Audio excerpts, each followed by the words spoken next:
When you first started the Village Project, what kind of mental health stigma did you witness most often in our community? One of the things that happened to me that got me in trouble was when I started talking about doing education around mental health in the Black community. Hey, I'm Zaina Diallo. And I'm Zach Alexander, and we are mental health ambassadors for the Mindshift podcast, and we have our first ever guest on the Mindshift podcast. He is someone who has spent his life shifting mindsets, not just in the community, but across the whole movement of mental health.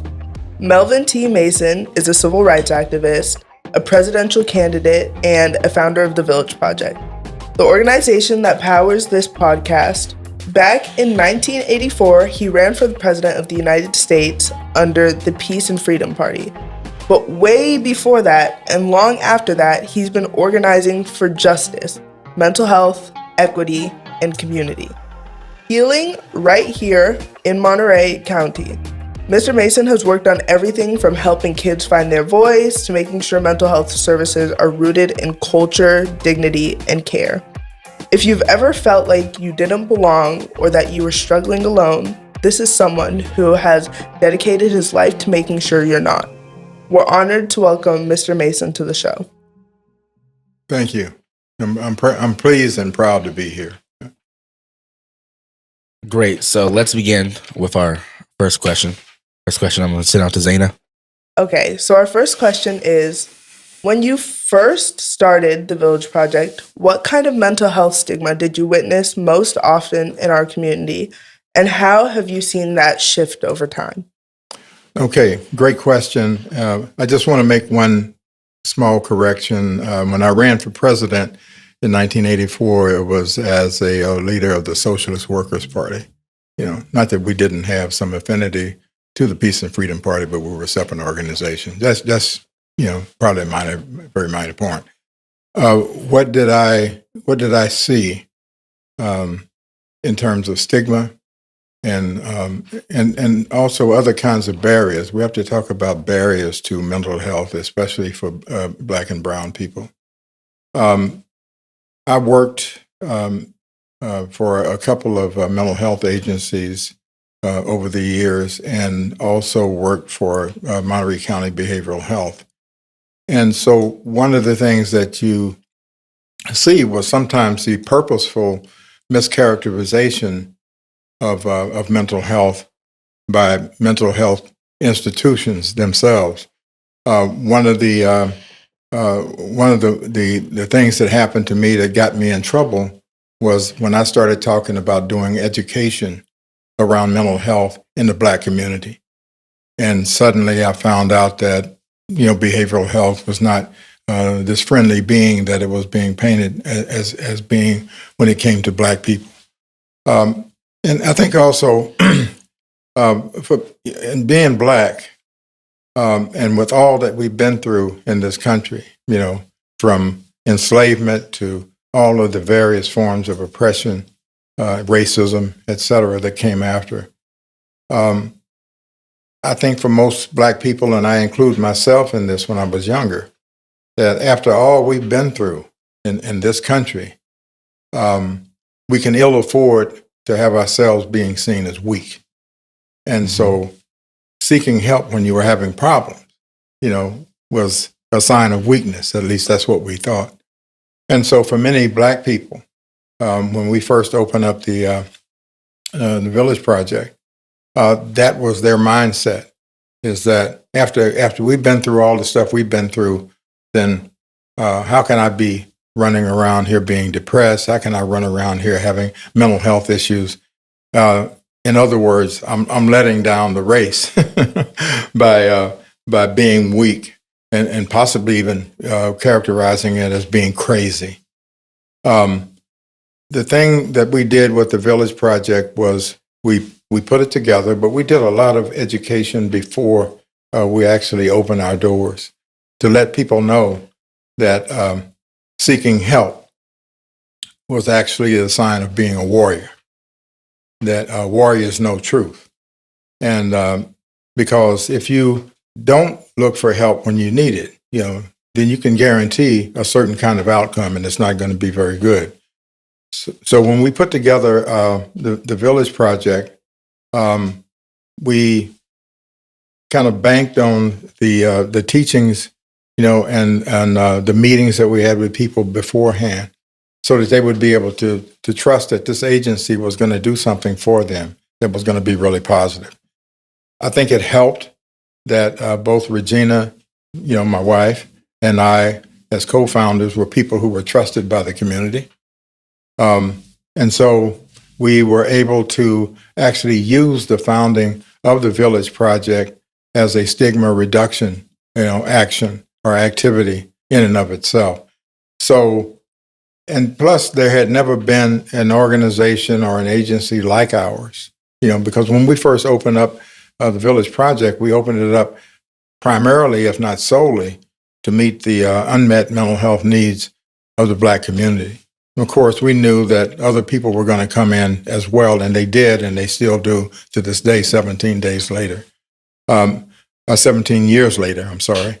But initially, it was that outreach to Black people that I think resulted in us having an agency that is still looked upon by the Black community as its own.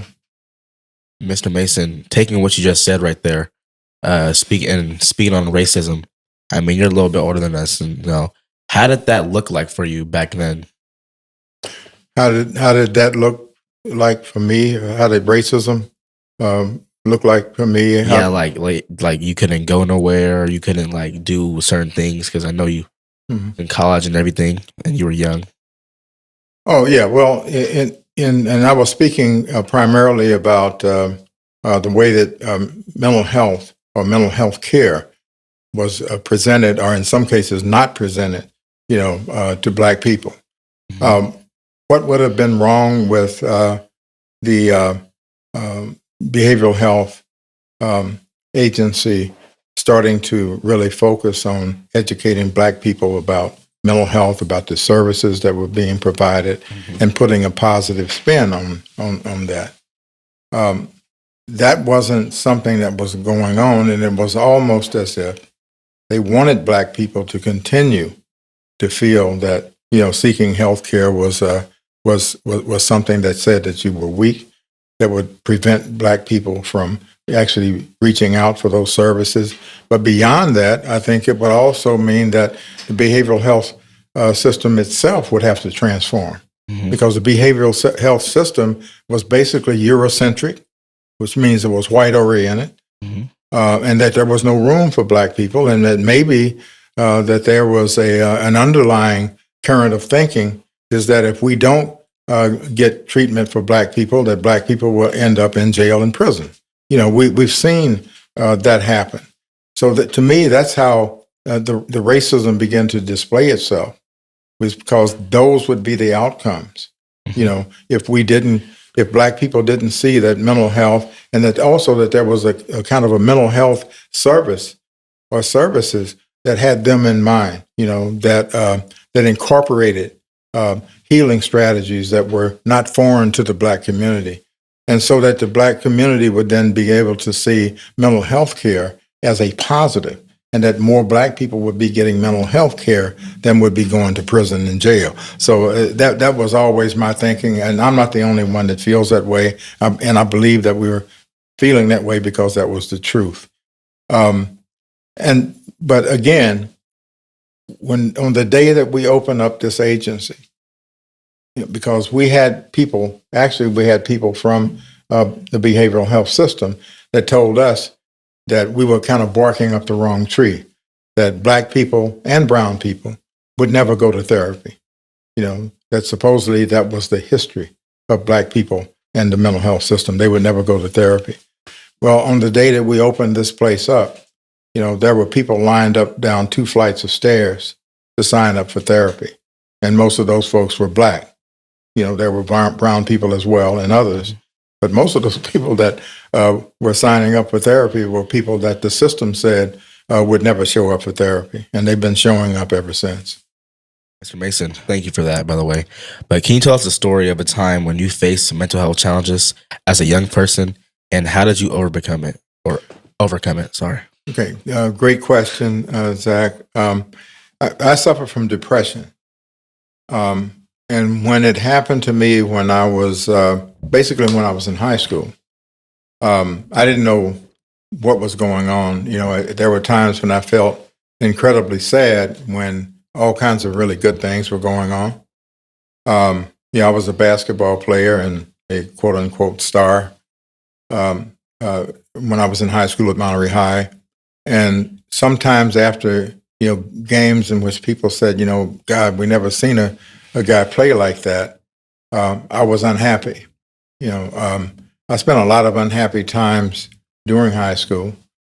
I spent a lot of unhappy times afterwards. And one of the ways that I think I was dealing with it and stuff as well, which is a way to not deal with it, is alcohol. Mm-hmm. Even though alcoholism ran in my family on my father's side, that was the worst thing that I could have ever done, because then I ended up with another problem. I've been clean and sober for quite a few years, but that just basically exacerbated, the situation for me. One of the things that happened was after my first year at Monterey Peninsula College, and that I had in basketball one of the greatest freshman years of any basketball player in the country. And at the end of the season, while everybody was jubilant and stuff, we had a really good year. We just fell short of winning the championship. I was sad. I was sad all that summer, and I couldn't get myself to be happy at all. And so I ended up dropping out of school. And because I didn't have any enthusiasm about doing much of anything, and somehow ended up in the Air Force. At some point in time, the depression kind of lifted. I figured I was through playing basketball. This is how bad it was. Basketball came back. I found joy in doing a lot of things, including the job that I had with the Air Force, but certainly found joy again playing basketball. But then had a number of things happen to me in the Air Force, in which I ended up having to defend myself against some white sergeants, and I ended up getting kicked out of the military. That bad conduct discharge followed, and then, but I had a senator by the name of Thomas Kuechel, who actually had investigated my case, and they changed my discharge to honorable. I finally decided to go back to school and play basketball again. But this lingering unhappiness, continued to follow me. And the way that I was dealing with it was not a way that I would recommend that anybody deal with it. If I had truly known exactly what was going on with me at that time, I would have gone to see somebody, a counselor or a therapist. But I didn't know to do that because I didn't know what was going on with me. I just thought that there was just something internally wrong with me, and maybe it was not fixable. I noticed that you were saying that as one of the ways of coping with the depression that you were having, you picked up drinking.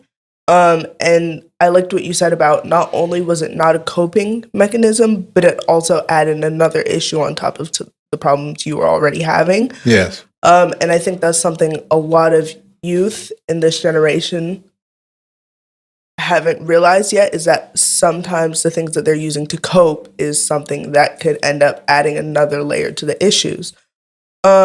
And I know that sometimes parents and elders and stuff like that tell us stuff that we need to hear. So what are, based off your experiences, some things that you think the youth could pick up from older generations, and what do you think they could learn from the youth? Well, what they could learn from, say, a person like me that's been through what I've been through. I mean, I went through a period where I actually thought about killing myself because I couldn't get out of this really difficult, dark place, as we used to call it. I'm glad I didn't. Yeah. But also, I think for me, And any lesson that comes from what I was going through is that, you have to talk to somebody. You gotta confide in people, and you gotta seek, empathy, not sympathy, but empathy from other people. They may not even know exactly what to do for you, but they can listen, you know. And so one of the things that we talk with younger people about is making sure that you get help. If it's not a therapist, if it's a priest, if it's a teacher that you have a close relationship with, if it's a school counselor, if it's and I've known some people that said that they got through high school because they talked to a janitor. They had a custodian, and I knew some custodians and stuff that had better relationships with students than some of the teachers and faculty and counselors did. But you have to be able to talk to somebody. You can't keep this inside of yourself, Yeah. And we've in the not too distant past and stuff, we've had some young black people that have committed, or killed themselves by suicide because they never talked to anybody. Because they kept getting bottled up, and they did some of the things that I did, which was to try not to show it, kept it within yourself. You didn't want to talk to nobody else for whatever the reasons and stuff that, the stigmatization had created for us in terms of barriers and stuff. But you got to talk to somebody, you have to. And we all have had friends, we've all have had adults, we've all have had others that we talk to about all kinds of things, and we need to be able to talk to them about that as well. But since we have an agency like the Village Project, and we always tell people, come to see us, and I think especially if you're black and brown, you're going to come down here and you're going to talk to professionals, but you're going to also talk to people who look like you. And in many cases, like in my case, have been through what you are going through. And so you'll find, that this is going to be a place where you can not only get relief, but you can get real serious and quality mental health care. I would like to talk about the part where you said you was talking about how you almost went on to suicide and stuff. That kind of related to me because when I was younger, I lost my father at 8 years old. Yes. And that really broke me down. I feel like I didn't want nothing. I just wanted to be away from everybody, isolate from everybody. But talking with families, like you said, families, friends, people like people that are in like different communities, like the mentors and everything, that mean you had like a good relation to that. But the next question I have for you is, in your experience, does stigma show up differently in families, friends, or groups or communities? And where do you think the healing has to begin and why? Does stigma? Could you repeat that one? Because it sounds like a great question. So I want to make sure that I understand it correctly. In your experience, does stigma show up differently in families, friends, or groups or communities? And where do you think the healing has to begin? Okay. And why? Yes. And so when we look at this from in terms of Black people especially, that this actually calls for community healing. Yeah. Because what we have to do, and I think that we've done it in many ways, is set up an atmosphere or in the Black community where it's okay to ask for help. And that's, I think, has been one of the contributions that the Village Project has made, because healing has to take place on a much broader level than just a family. I'm not saying that it shouldn't take place with the family as well. Mm-hmm. It should. But healing ultimately for all of us has to be done in a community context, because once you develop, the community context, meaning it's okay to not be okay, mm-hmm. and it's okay to ask for help, mm-hmm. then it's broader than just the family. Because sometimes the families actually don't want to hear it, or sometimes you have family members that will say, well, just snap out of it, Yeah. And of course you don't just snap out of it. Right. It's not like you just pop a finger or something like that, or snap a finger, it takes and time. then suddenly it's gone. It's there and it's requiring help.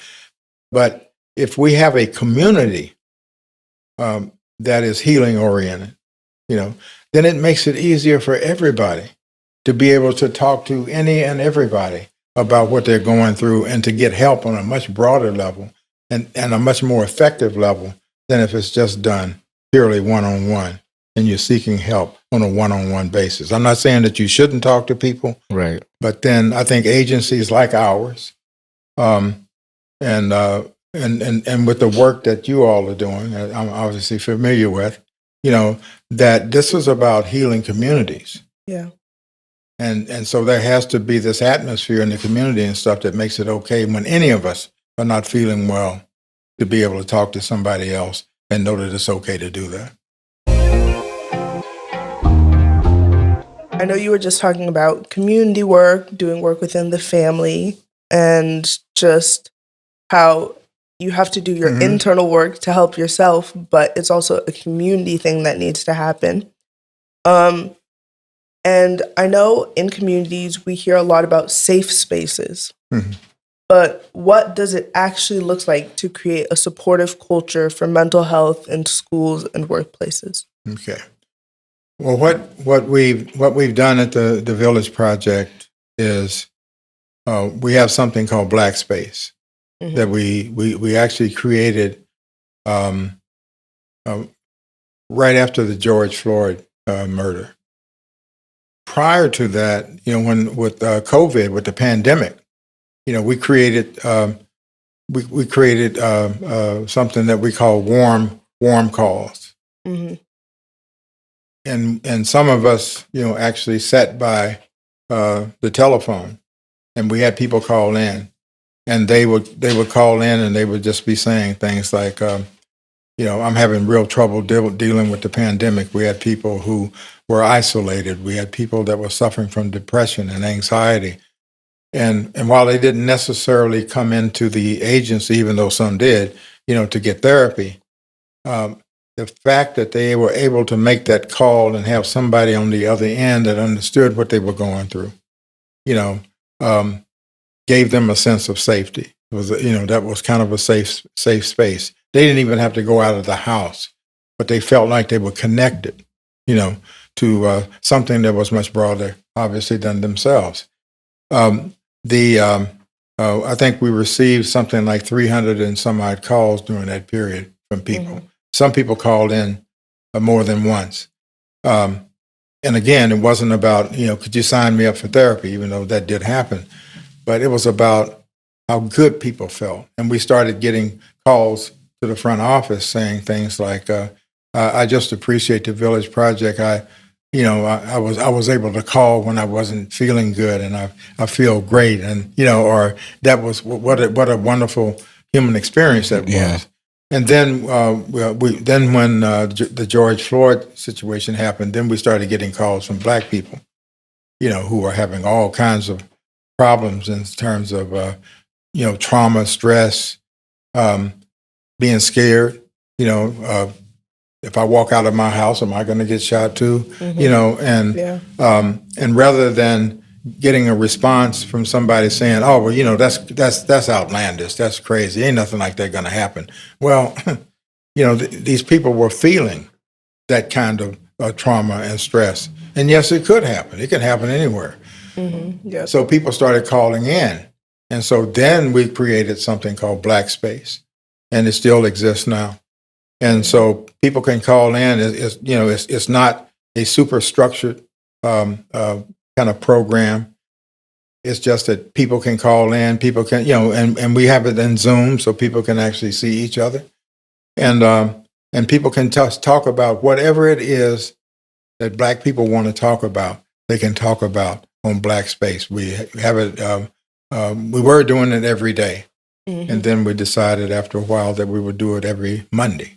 Okay. And so every Monday people would Zoom in, we'd all talk to each other. We met people that we had never seen before, that did that. And again, it was about the comfort and the sense of safety, that this was a safe space. And so we've offered those kinds of opportunities for people. And I've had people say, if it wasn't for, the warm line, if it wasn't for Black Space and stuff, I don't know what I would have done. That's great. Yeah. So you have a lot of strong, big beliefs. If you could rewrite one belief people hold about mental health, what would it be? That mental health, we're human beings. And so mental health, and just like physical health, it's all health. Yeah. And if we don't have any qualms about going to see a doctor, when we have certain kinds of symptoms, then we shouldn't have any qualms about going to see a mental health professional Right. when we have certain kinds of symptoms. And if we can get the idea in our heads that mental health is health, Yep. And beyond that, for Black people especially, and for other people of color as well, culture is also health. Yeah. And so if we build in there that my culture actually promotes my health and well-being. Right. Well, health and well-being is both physical and mental. And so if we can get, that kind of thinking to happening, then, that will be even more helpful in terms of the work that you are doing, in reducing stigma, that it is absolutely the mark of a warrior to ask for help. See, that's a little different. And when we first opened up this agency, we called all of our clients warriors. And I had people ask me, because I was, the only therapist at that time, and thank goodness we were able to hire other therapists after a while. But we would always tell people, you're a warrior. And why? And I had people ask me, well, why would you say that? Because I'm all messed up. I'm so messed up I had to come here. Well, I'm glad you came here, because a warrior knows when to get help. Yep. And so you've done that. But the other thing is that with all of the problems that you say that you've had all these years, you're still here. Right. If you weren't a warrior, you would have been gone a long time ago. Yeah. And so people began to understand, I ain't so bad after all. It's Exactly, like yes. and so that their attitude towards themselves start to change and stuff. And that is a beginning of a process of healing in and of itself. All right. Thank you, Mr. Mason. Thank you very much for that. So before we close it out, we were wondering if there's anything else you want to leave us with today, or the listeners, anything that feels important to share about the topic of mental health or stigma before we close out. Okay. If you look historically, and now I'm going to talk about Black people, but there are other people that have similar cultural heritage and histories, that mental health was seen by ancient Africans as a part of who we are, and there was something called the saku, and that basically was about us knowing each other and knowing ourselves and knowing, what state our minds are in and what it's going to take, for us to get into a more optimal or a better state of mind. And so that was the beginning of psychology. It was back in ancient Africa in a place called Kemet. And we talk about that in the program that we have called Eminyata. But that's where that all started. So when Black people learn that, then they sit back and think, well, wow, I thought mental health was about people being crazy, but it's actually a part of our history and our history of healing. And so that's one thing that I would like for all of us to continue to keep in mind, is that the mental health care is something that goes back thousands of years, especially for Black people. It wasn't stigmatized then. It didn't get stigmatized until after we came over here.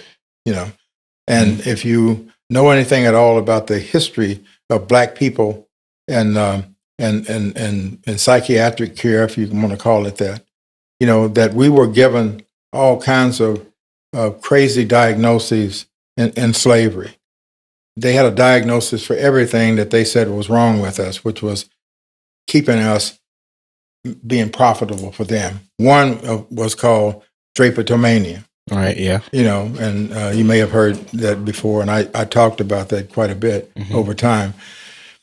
That meant that a slave who wanted to run from slavery was considered to have a mental illness, because what slave in their right mind would want to leave slavery, right? So so this guy named Samuel Caldwell, who's been talked about a lot here recently, was the one that came up with that diagnosis.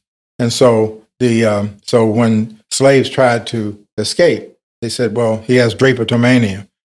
The treatment for drapetomania was whipping, And then they had some other diagnoses. One was called Ethiopia diaesthesia, which meant that inherent laziness in black people. Okay, that would be the diagnosis. The treatment was whipping. As if but the other thing was that black people, if black people were lazy, I can't imagine slavers going to Africa looking for lazy black people to make into slaves. But this was a way of now getting the mental health profession, such as it was, involved in oppressing black people and keeping us down by giving us these diagnoses that would say we're crazy and we need to have whippings as a treatment. So I think a lot of the problems that black people have had with psychological treatment and mental health treatment actually stems from slavery. Right. And when I talk to people about that and stuff, they want to argue with me about it. But when you look at the facts, of course, that's actually where it starts. Yeah. So that the stigma was not something that we just merely created for ourselves.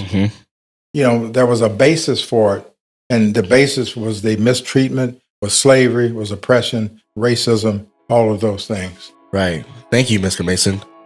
Does that answer your question, Zaina? Yeah, thank you. Thank you for that closing piece. We wanted to appreciate the time that you've taken out of your day to give us your wisdom and your insights on stigma and mental health. They are very valuable and destigmatizing.